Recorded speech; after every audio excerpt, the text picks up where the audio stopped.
grande paix. Agwego Skatne, ne Ganegorio. Nous sommes rassemblés ici avec le Saint-Esprit. J'ai appris de mes amis Mohawks qu'avant toute chose, avant tout rassemblement, nous devons remercier notre mère, la femme ciel tout d'abord, la grand-mère lune et la mère terre. Nous devons ensuite remercier toutes les femmes, depuis la plus jeune enfant jusqu'à l'aînée, la grand-mère, car elles sont toutes les mères de nos nations. Je remercie le grand frère, le soleil. Puis, je remercie nos ancêtres avec le bon esprit qui ont fait en sorte de nous inspirer pour que nous soyons rassemblés ici. Puis finalement, je remercie les hommes pour le support qu'ils apportent aux mères. Car chez les Mohawks, nous vivons une société matrilinéaire qui nous rappelle notre lien à la Mère Terre. Je me nomme Yvan Bombardier. Je suis le fils de Jacqueline Lambert, qui est la fille de Yvonne Maillé. Et ainsi de suite jusqu'à Ève.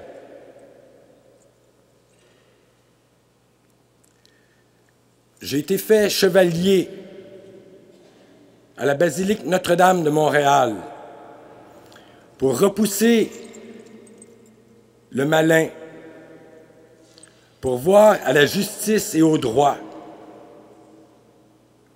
Je suis le porteur du drapeau de la famille que voici ici et dont je vous parlerai un peu plus tard.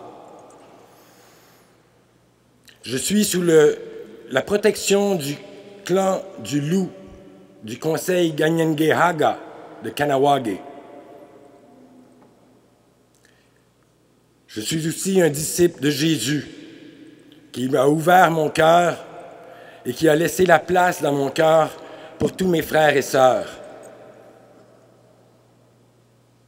On m'a donné plusieurs noms, mais celui que je chéris le plus est celui que Gadzi Ganzirio, mon frère Mohawk, m'a donné lors de notre première mission de paix sur le fleuve Saint-Laurent. Radetsu, le rêveur. Et je travaille à réaliser mes rêves.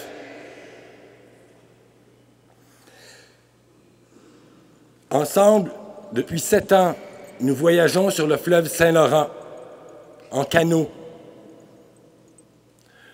pour raviver l'esprit du traité de paix qui a été offert par les Mohawks aux Européens, le wampum à 2 voies,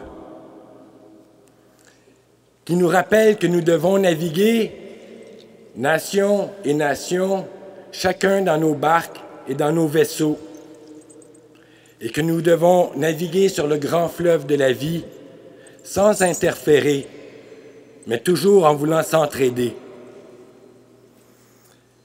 Mais avant, je vais vous faire un peu d'histoire. Quand les Français sont arrivés dans leur grand navire à voile,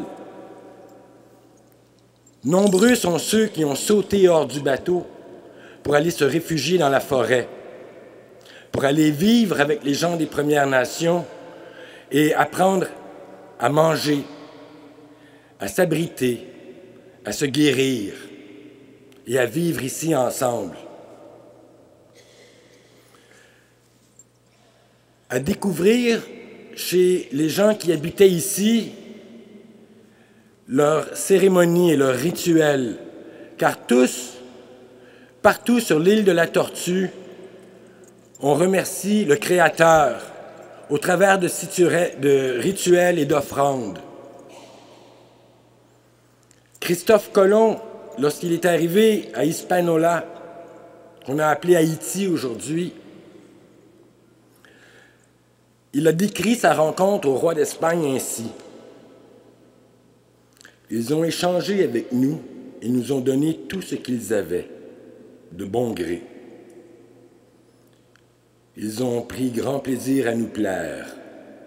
Ils sont très doux et sans connaissance de ce qui est mal, pas plus qu'ils n'assassinent ou ne volent. Votre Altesse peut croire que dans le monde entier, il ne peut y avoir de meilleures personnes. Ils aiment leurs prochains comme eux-mêmes. Ils sont doux et rient tout le temps. Les rois d'Europe se sont vite approprié les terres de ces populations, sans que ces terres ne soient jamais concédées. Ils ont imposé leur savoir défaire et leur guerre, souvent avec la bénédiction du pape, chef spirituel de ces rois catholiques. Les Iroquois, eux, ont conçu le premier traité de paix présenté aux Européens, celui qu'on appelle le wampum à 2 voies. Les 2 rangs représentent les voies parallèles où 2 embarcations naviguent ensemble sur le même cours d'eau. Mais nos navires sont devenus des Titanic. Les salles des machines, où tous travaillent, dans l'aveuglement, ne voient pas l'horizon et ils travaillent à faire avancer la machine, à nourrir la salle des moteurs, à nourrir la chaudière. Les passagers de 3e classe vivent dans des conditions dignes du tiers-monde et ne peuvent pas voir à l'extérieur non plus. Les passagers de la 2e classe, la classe moyenne, ne peuvent qu'apercevoir l'horizon par les hublots. Bien que tous de la classe moyenne aient payé pour tout le monde, les pauvres comme les riches. Et ceux-ci, les riches, voyagent sur le dos des autres, bénéficient d'une vue de l'horizon, mais ne voient pas où ils s'en vont, trop préoccupés par les jouissances de leur luxe. Le capitaine, lui, amène le navire à la catastrophe, trop préoccupé par l'image de l'entreprise. L'énorme machine demande à être nourrie et nous lui offrons en sacrifice notre identité, nos cultures, nos forêts, nos montagnes, les cours d'eau et même nos enfants que nous envoyons à la guerre. Les vents contraires se lèvent et frappent la coque de nos Titanic, pendant que depuis leurs canots, l'écho de la plainte des grands-mères vient à nos oreilles. Nous ne pouvons plus fabriquer nos canots d'écorce. Il n'y a plus d'arbres assez gros. Nous ne pouvons plus chasser. Il n'y a plus de gibier. Nous ne pouvons plus pêcher. Les poissons sont contaminés par les déversements de vos industries et de vos mines. Nous ne pouvons plus boire notre eau. Elle est polluée. L'équilibre de la vie pour la mère Terre est passé d'un mode de perpétuel renouvellement à un mode de survie. C'est alors que notre responsabilité à tous à identifier la source du problème, la cause profonde de ces actes de destruction, que nous puissions effectuer de vrais changements positifs qui confrontent les vrais problèmes, contrairement aux solutions bidons avec lesquelles les gouvernements de ce monde nous font tourner en rond. Et pourtant, parce que nous sommes devenus tellement dépendants du système actuel pour notre confort et notre survie, nous nous sentons souvent impuissants à changer de chemin pour vivre en paix avec notre conscience. Car nous craignons qu'en cessant de supporter le système, cette menace au système sera aussi une menace à notre propre survie. C'est le premier vent contraire qui vient frapper nos barques et qui risque de nous faire chavirer.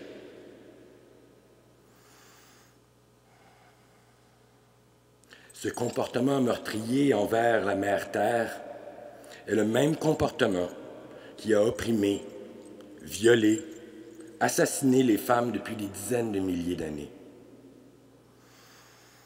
Dans les sociétés à dominance mâle, aux Indes, en Chine, au Japon, au Moyen-Orient, en Europe et aussi ici en Amérique, avec l'hypersexualisation, enfermant notre monde dans un état de guerre permanent. Selon le traité de paix du Wampum à deux voies, l'homme doit consciemment travailler à libérer la femme de toute oppression qu'ils lui ont imposée et favoriser le leadership des femmes dans les communautés. La grande loi de la paix a servi d'inspiration à la Déclaration d'indépendance des États-Unis d'Amérique et leur a permis d'écrire leur Constitution.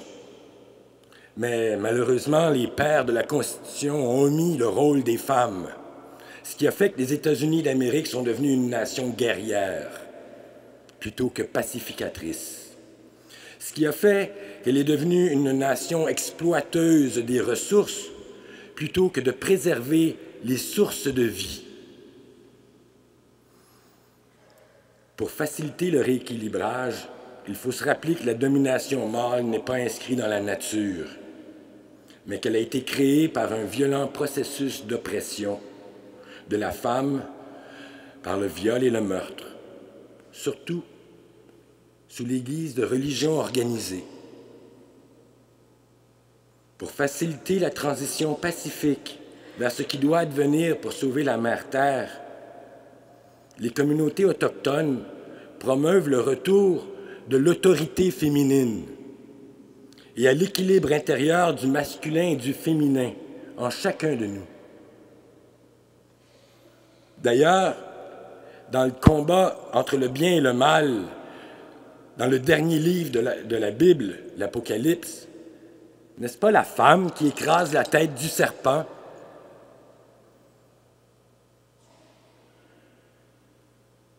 Elle montre ainsi sa victoire, la victoire de la Vierge Marie sur le mal. La spiritualité amérindienne nous incite donc à rétablir l'équilibre entre les femmes et les hommes, de façon à réparer la destruction que nous avons causée aux relations humaines et qui fut le second vent contraire à l'harmonie dans la paix dans le monde. Écoutons le récit de ce qu'ont vécu les disciples de Jésus une nuit sur la mer de Galilée, alors que leur barque était secouée par des vents contraires. Levons-nous pour accueillir ce récit où Dieu nous parle.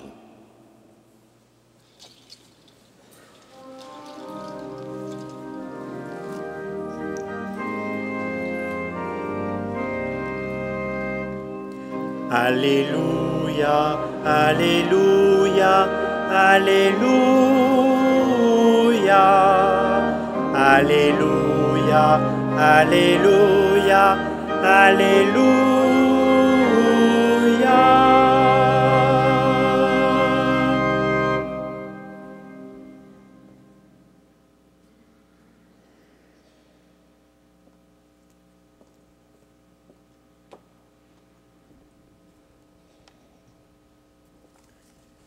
La bonne nouvelle de Jésus-Christ selon saint Matthieu. Ce soir-là, Jésus était resté seul dans la montagne à prier.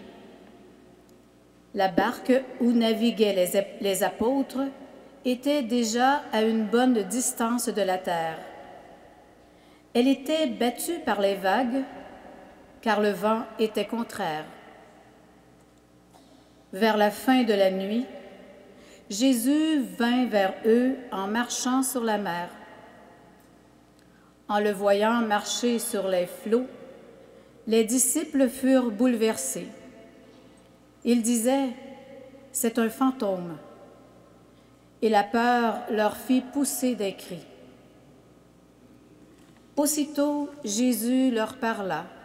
« Confiance, c'est moi, n'ayez pas peur. »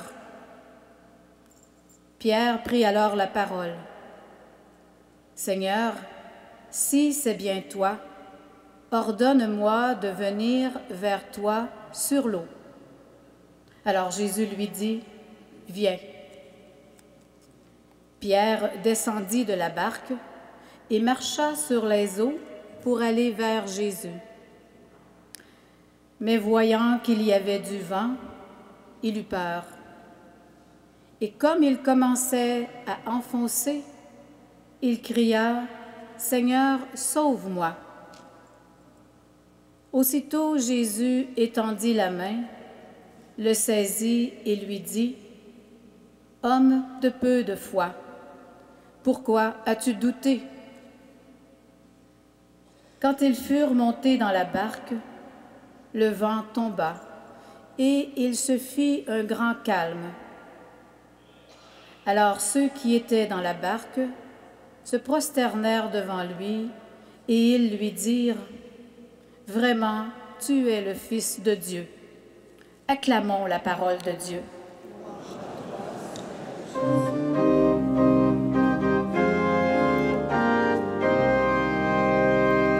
Alléluia, Alléluia, Alléluia, Alléluia, Alléluia, Alléluia.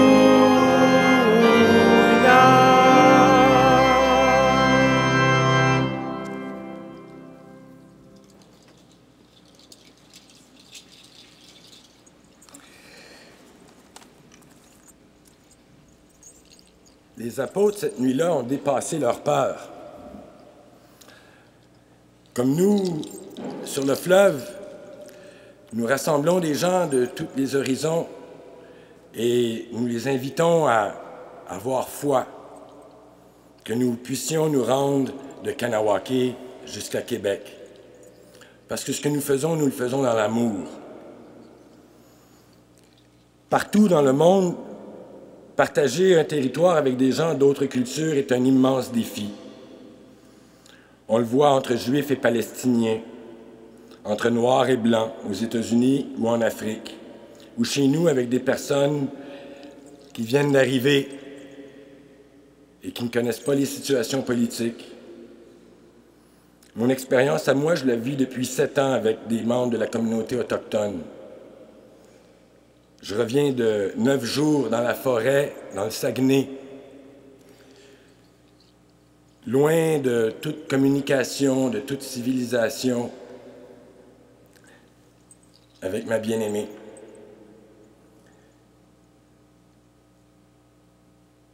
Cette expérience de ressourcement dans le paradis terrestre, parce qu'il est bien ici, le paradis terrestre. On y a mis, on nous y a mis. Mais l'avidité des hommes, l'orgueil des hommes, fait en sorte qu'on se rebelle contre nos mères et qu'on manque de respect à leur autorité, puis qu'on envoie nos enfants à la guerre. On envoie nos enfants travailler dans des mines parce qu'on manque de confiance que le Seigneur est là pour fournir tout ce qu'on a besoin. Mais dans la forêt, dans la communauté ensemble, tout se réalise. J'en ai été témoin. J'ai vu 500 personnes se réunir dans la forêt et prier et chercher la guérison.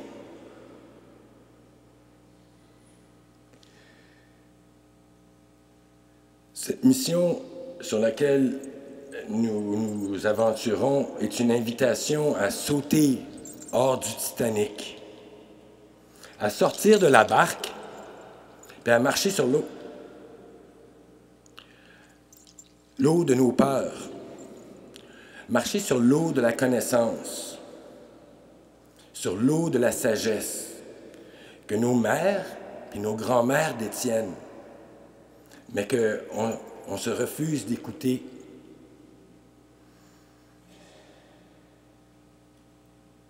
Cette mission entre Kanawake et Québec nous mène sur les plaines d'Abraham, où là-bas nous plantons tous ensemble un arbre, un grand pin blanc, qui chez les Mohawks signifie la grande paix, sur lequel l'aigle vient se poser au sommet pour voir à l'horizon et après s'envoler vers le Seigneur pour aller témoigner de ce qu'il voit. Cette année, 45 personnes ont navigué et ont fait cette mission de paix sur le fleuve. Des enfants, des mamans, des adolescents, des grands-parents.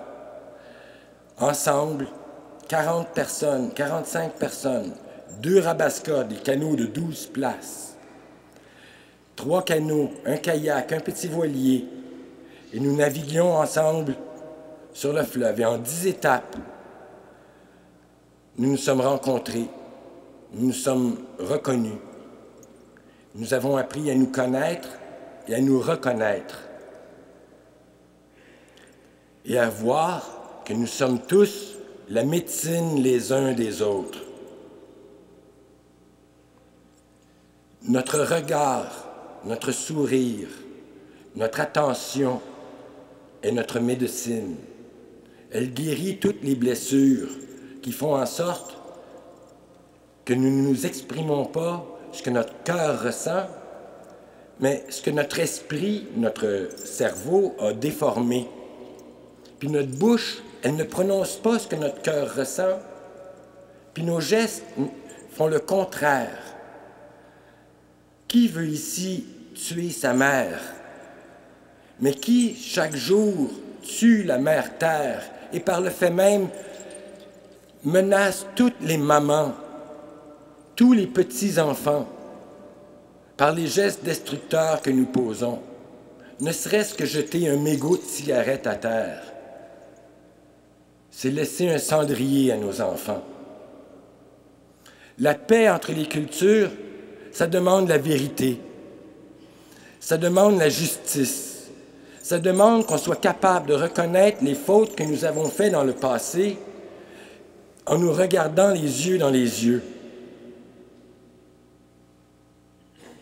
et qu'on demande pardon. Mais c'est pas tout. Je ne peux pas rentrer chez vous et prendre toute la place dans votre salon, vous pousser hors de la cuisine, vous pousser hors de votre chambre à coucher et de vous reléguer dans un garde-robe sous l'escalier. Puis lorsque vous parlez trop fort ou jouez du tambour, je m'assure de fermer la porte de sous l'escalier. C'est ce qui arrive aujourd'hui. Des amis à moi sont dans la forêt et voient leurs arbres coupés. Ils ont besoin de la paix. Mais cette paix-là demande que nous soyons responsables et que nous fassions des gestes pour empêcher ces compagnies qui détruisent les forêts, qui sont les jardins de nos enfants, qui s'assurent que demain, nos enfants auront de l'eau à boire. Car j'ai dû voyager pendant 8 heures pour pouvoir boire l'eau d'une source, l'eau d'une rivière. Mais je ne peux pas boire l'eau du Saint-Laurent. Et c'est le Nil des Amériques. C'est un fleuve sacré pour les Premières Nations, mais il doit le devenir pour nous aussi.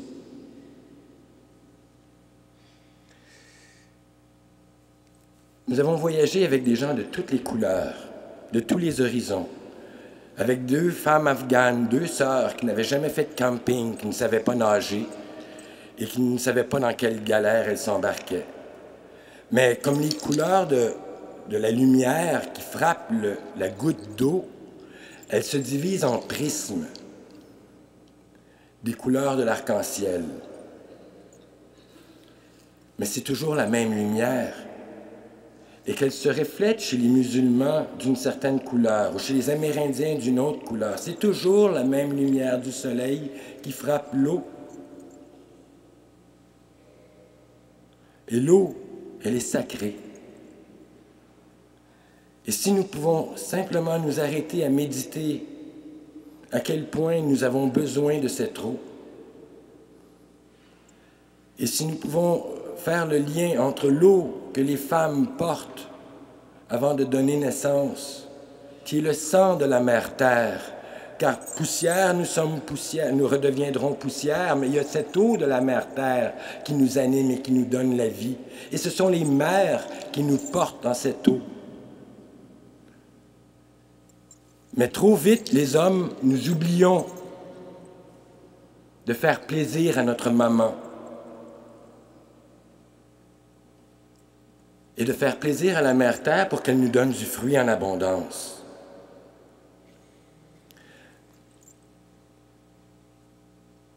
Il y a un éveil spirituel qui se fait actuellement chez les Amérindiens.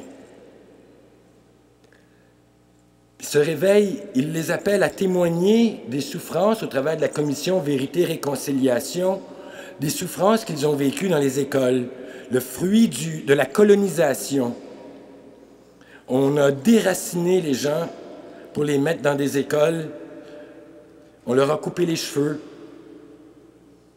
Puis maintenant, ces gens-là ont grandi plein de blessures et ont besoin de parler, de partager. Et nous avons besoin d'écouter et de comprendre et de redonner ce que nous avons pris. Parce que nous sommes rentrés dans l'appartement ou dans la maison des Amérindiens et nous les avons relégués dans des réserves. Ça ne peut plus durer. Parce que pendant ce temps-là, on coupe les forêts en dehors des réserves.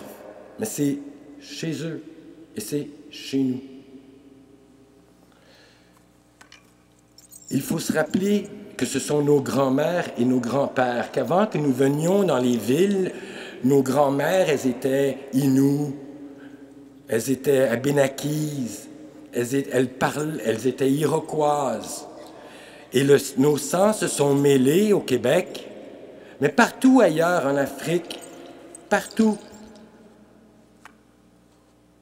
Alors, nous devons regarder les couleurs de l'arc-en-ciel, ces différentes cultures, comme ayant la même source de lumière. Et celle qui donne la lumière, c'est maman, c'est nos mères. Alors ne permettons pas à un gouvernement d'envoyer nos enfants à la guerre ou à la destruction. Nous sommes arrivés aujourd'hui au 21e siècle où nous devons nous rappeler que si nous voulons que nos enfants aient des enfants, nous devons protéger nos racines. Catherine, veux-tu ouvrir le drapeau? Nos racines, ce sont nos grands-mères et nos grands-pères. Ce sont les garants de la transmission de nos traditions. Le tronc, c'est le mariage dans l'amour du père et la mère. C'est une loi immuable qui unit les opposés dans leur complémentarité pour former les branches, nos enfants. Et si nous voulons que nos branches fleurissent et portent du fruit en abondance, nous devons nous assurer que chaque génération protège ses racines. Ce sont ces grands-mères qui habitent loin dans la forêt que nous devons protéger. Et c'est notre responsabilité si nous voulons réparer ce que nous avons brisé, que de faire en sorte de ne plus laisser faire les gouvernements,